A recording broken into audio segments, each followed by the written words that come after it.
Hey guys, Mapletail here. Today I'm sharing the last of the art fight attacks I did for Team Mystery. The event has now come to a close, but if you'd like to battle me next year, I'm at Mapletail. Let's get into it.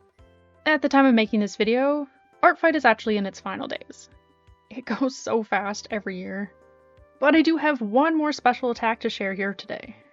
So let's take a look.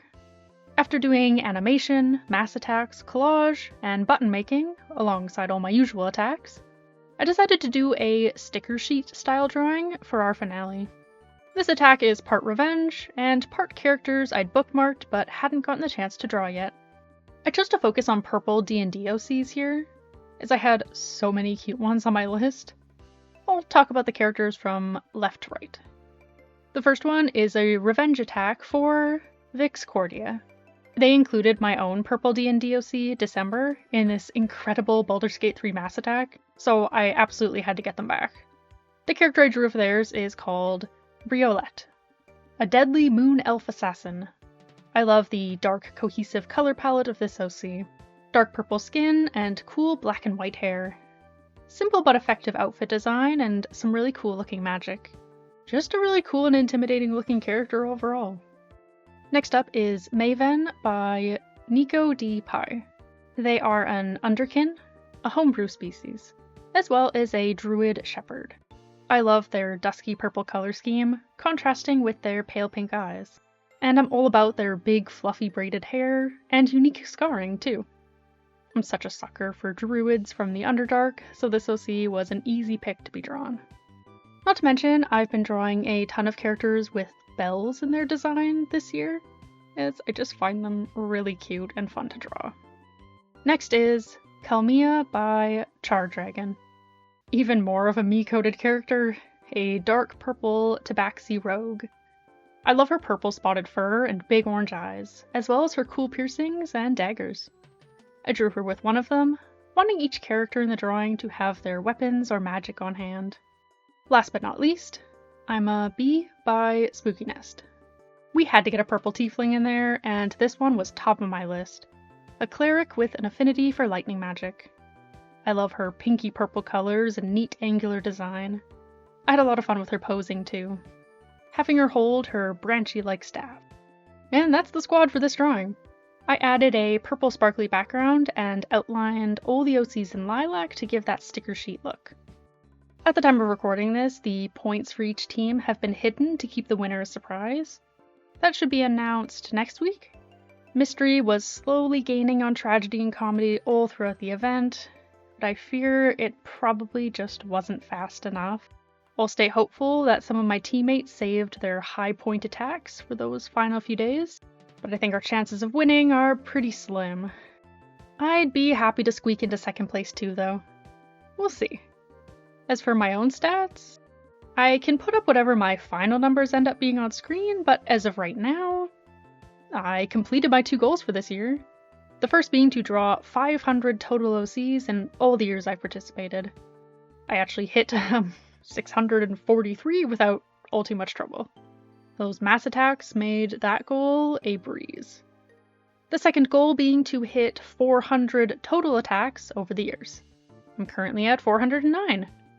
I was not going to aim to beat the number of attacks I drew last year, which was 132. But in those last few days, I realized I was only 16 away from doing just that. I'll put up on screen if I ended up locking in and getting that done. And I did draw more OCs this year than ever before. 250! And I also got more points. 7,312.25. Literally crazy. Like, I really just wanted to help Mystery take the crown. And then there are the defenses. All the art other people have made for me this year, and oh my god, y'all.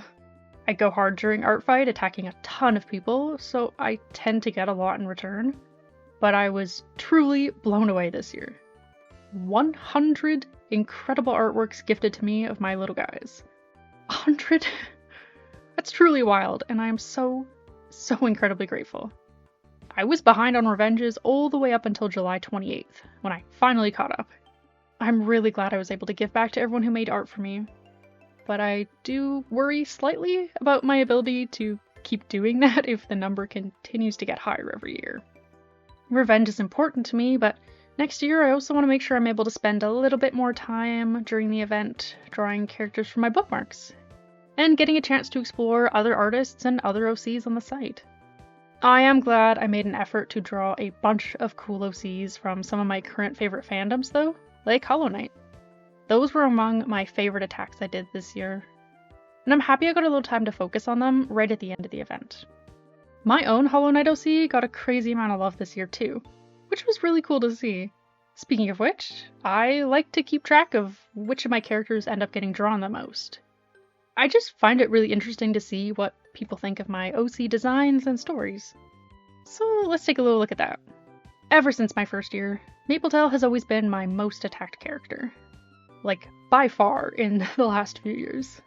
Which makes sense. I mean, a lot of feral artists and Warriors fans tend to find my page, and she's one of my few options that kind of fit that bill. She's also got a pretty straightforward design, and I think she's pretty cute, which I'm sure helps. But she was very nearly dethroned this year by not one, but two of my newer characters. One being that Hollow Knight OC, the Fickle Wayfinder. Again, it's a pretty easy OC to draw, and considering how many Hollow Knight artists I attacked, it makes a lot of sense. Also, the Hollow Knight fandom is kind of huge on Artfight. I really had no idea just how much that was the case. There are like pages and pages of OCs, and I saw so many mass attacks featuring a ton of little vessels, sometimes including my own little guy. Just really cool. The other character that nearly beat out Mapletail was Allura, my Wild Frost cat OC. It's definitely not a fandom thing with them, as Wild Frost is far from popular on Artfight, though it does get a little bit more love every year now. No, this is definitely purely a design thing as far as I can tell. Which fair, I think I kinda cooked with Allura's design.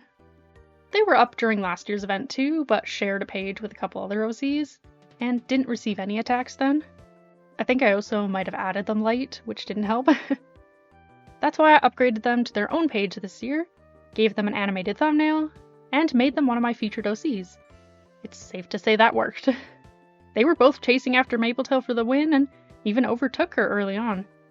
But in the last couple weeks, Mapletail's lead got a lot bigger.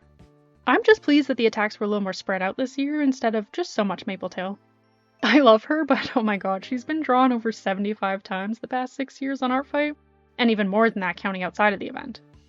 I'm absolutely thrilled to get any sort of art, but I'm always a little extra hyped when one of my other OCs gets some attention too. Like Nyx. My D&D kitty wizard is almost always my second most drawn OC, and has been my most popular anthro until Allura this year. But she's still got a ton of attacks as usual. She's on the more complicated side of my cat girl OC designs, but people seem to like drawing her regardless. Which fair, me too. I was glad to see her siblings Nova and Dove, and Allura's siblings Luca and Luma, get a few attacks too. A first for a couple of them. Though there are pretty clear favorites in both sets of siblings. Finishing out the top 5 of my most drawn OCs was a bit of an unexpected one. Despite being one of my featured characters this year, he's only ever gotten one attack in the past, so I wasn't really expecting more than that. And that's Willow, my original story Wolf Boy.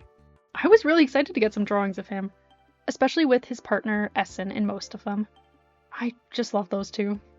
As for the rest of the attacks, OCs that got 2 or 3 attacks include Vinka, Solana, December, October, Udicats, Ozul, Starloom, March, Hyacinth, Luca, Luma, Lazuli, Nova, and Aether. And the ones that got attacked just once are Eve, Malat, Orianne, Adara, Everett, Moon, Luxa, Ko, Hale, Shroud, August, Taria, Melody, Destry, Redloom, September, November, Desmond, Rosie, and Bryony. At least as of making this video. And that's that! Thanks for watching. I'm so happy with how much art I was able to gift this year, and amazed by all I received in return. I'll show all those final drawings at the end here. I'm sure there are many. I could honestly talk about Artfight forever, but right now it's kind of bittersweet. It was as fun as always to participate, but I'm gonna miss it until next July. But until then, I have plenty of other things to work on. I have some projects and events to prepare for in the coming months, some of which I will share here. Hopefully including my next multi-animator project call, and so much Warriors news that I missed while art fighting that I'll be diving into starting next week. It'll take a while for me to catch up on, but I'm excited to get into it. I've heard some good things. And with that, I'll be hoping for the best for Team Mystery, and I'll see you next Thursday.